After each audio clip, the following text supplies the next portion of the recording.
they too must be part of the decision-making process when it comes to deciding what happens to them. And mark you, we work with 4-year-olds.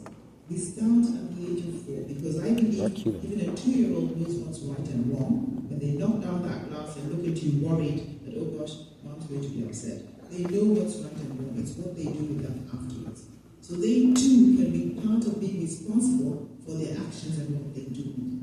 So once again, Preparatory means powerful voices. And the message being, you are your future, you shape your future, you shape your destiny. Poverty again, no excuse. And another thing we say is that opportunities are unlimited. Very often, one doesn't believe that. You know, even people tend not to. They're very cynical at some point, especially teenagers. And if you're living in a situation that's difficult, even as an adult, you don't really believe it because you feel, oh wow, it doesn't work for me, it hasn't worked for me. But maybe it's just because you haven't taken that opportunity. You've shied away from it. Maybe out of fear. Maybe because you're too comfortable. All of that is your responsibility. As much as if you're not, you might think, oh well, you know, somebody else should be responsible for me. If you go the route of somebody is responsible for you, that person controls you, that person determines what you do with your life. So the decision to be made is, what do I want to do in my life? Again, all about you. So one of the key things towards moving in that direction is to see yourself. And to define yourself or redefine yourself. I'll give you an example. I'm a black woman, African. I was also, because of colorism, which I always forget, I'm a dark-skinned black woman. And I lived in Germany for a long time. So I was confronted constantly with who I am, whether I'm okay, I make people scared, all those things that go on around racism, etc., etc. And I realized that I have to define my identity in order to be able to navigate this space. And what I did was I said, I define myself as a human being. First and foremost, I'm not even a feminist. So I'm also not PC, by the way, so I say what I think, just in case. I don't want to offend, but just so you know in advance. And every time somebody says, oh, you must be a feminist, and I'm invited, I say, I'm not a feminist, I'm just a human being. Because if you define me as a feminist and as a woman, you limit me. And if I am now confronted with a man, I have to make him recognize me and treat me properly. If I come to him as a woman, he can't identify with that. He will try to treat me how he thinks he should treat a woman. And if I tell him I'm just a human like you, he knows exactly how to treat me. Because he too is a human being. So I define myself by being a human being first. And I make that conscious decision to do that. Another thing which is a bit funny, in Germany, whether I'm light-skinned black or dark-skinned black, they don't know the difference. I've been confused with a lady who is mixed race. And I'm like, she's half white. You don't see, they don't see it. You know, and so that's why I realized that, you know, when you're a little bit black, you're all black. Which is not a problem for me, it's just a fact. But once you define who you are, all of that doesn't matter. Because you walk the streets as you, that human being. That's what needs to define, and that's what we teach our children. Important, as you do that, is to be aware of your potential. Realize that you have potential. And don't be afraid of your potential and your strength. Because all of us are strong. Every young person in this room, every adult, every one of us is an A student. If only the people who work with us recognize our gifts and our talent. Everybody can excel in something. Find your something. That's important. Because if you wait and let others define you, if you wait and wait for the grades and school, exams and all that, I'm not a big fan of that. Not because I can't do it, it's because I feel it limits. And it boxes you in. But of course, institutions need that to have some way of getting you through that period of your life when you're in school. But you're defined by a lot more than that.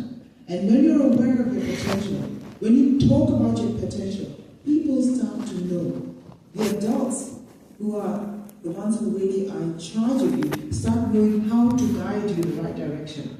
We were in a small round table with some of your students, and one of them was wanting to do digital entrepreneurship. But the way he introduced himself was talking about he does podcasts, he does social media, all the things that actually normally in school school, you don't do it, you're told to put your phone away, otherwise you're going to get a fine. But that's what's his passion. And he's turning it around to use it within the context of the institutionalized education to be able to pursue his potential, pursue his passion. That's what you need to find. Do not use the excuse that there are no opportunities. There are always opportunities. Keep your eyes open. And define yourself. And to define yourself, what we say is, there are three things that I like to talk about. Your light, your voice, and that fire. The light means, and in this room we can't do it so well because it's dark. When you're in class, maybe the teachers can do that with you. Look each other in the eye, and you will see that there's a white light that shines in your eyes. This white light is the light that shows that you're alive. And alive in an alive way. The love of life, aliveness. When people make films, they have a light that they shine on the protagonist. And that light is because if they don't use that light, it doesn't show any light. And you look at the picture, the people look dead. When you die, God forbid, but it happens to all of us, they close your eyes. So the light is put out. So your light is so important. I know very often, especially in our culture, young people and children are taught not to look at adults in the eye when they talk. Politeness is passed down. But it's the meaning. It means you don't exist. If I don't see your eyes, I don't see you. So what we teach our young people, with all due respect, when you talk to adults, look them in the eye. Let them see you. Let them be aware of you. So that is the light. Your voice, it goes without saying. That strong voice needs to be heard. And parents need to listen. We listen to them. There's nothing more frustrating for a young person than when you talk to a parent and they don't listen. They don't hear you, or you ask the question why, which I started asking at a very young age. They don't get an answer. You are so frustrated and there's nothing you can do. And I tell you young people, you cannot compete with your parents. They're in charge of you. And don't walk out and become homeless. They're in charge of you. And sometimes we don't really know how to figure out how we show that love. So I appeal to parents, listen to your children. Let them have a voice. Because that powerful voice is what is going to make them who they are. And it gives them the confidence that they need in order to maneuver the world outside. So they need to be heard. That fire, your potential. It's in your belly. And the fire comes with the passion. And I ask young people, and I tell them all the time, find out what you enjoy doing. Even if it's just dog walking, you love animals. Whatever it is your passion is, find that passion and pursue it. It might change along the way, but pursue it fully, 100%, because that is your aim. And if your aim in school is a D, and you gave your 100%, then that's an A to me as well. But give 100% of yourself. Do not hold back. Do not hold yourself back. It's very, very important. I know I sound like I'm preaching, because we hear this all the time, especially in this fantastic, phenomenal school, where you're constantly being lifted, uplifted with such words. But it is so, so important, and that's why I'm repeating it. You are your future. You are responsible for your future and nobody else. And you must be you. And I say this with caution because we have parents in the room and your students, but I hope you understand how I mean it. Do not apologize for being you. If you have the integrity, if you're an honest person, you treat people well, and you do the right thing, and you mean well, do not apologize for being you.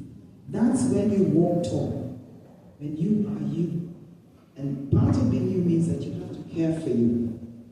Because many of us don't care for ourselves. Because we've been told often enough we're not good enough, we're doing this and that. And again, I'm talking to the adults, we need to stop that. We need to try and build up. At one time in my house, I put up stickers because it was a difficult time with my daughter. I didn't even know how to talk to her. So I put up stickers all around the house, no put down zone. Just to remind both of us and to remind myself that we are lifting. It's a good idea, right? I can see somebody smiling. Do that at home. No put down zone. Mom, no put down zone. And then just go and stand there and smile. You know?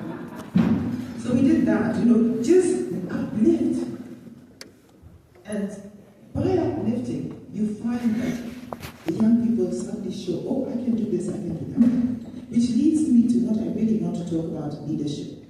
Normally when you talk about leadership, it's a certain type of person. And somebody says, well, that person is not a leader. That person is a follower. I, again, just the same way I believe that every young person is brilliant, I believe that everybody is a leader.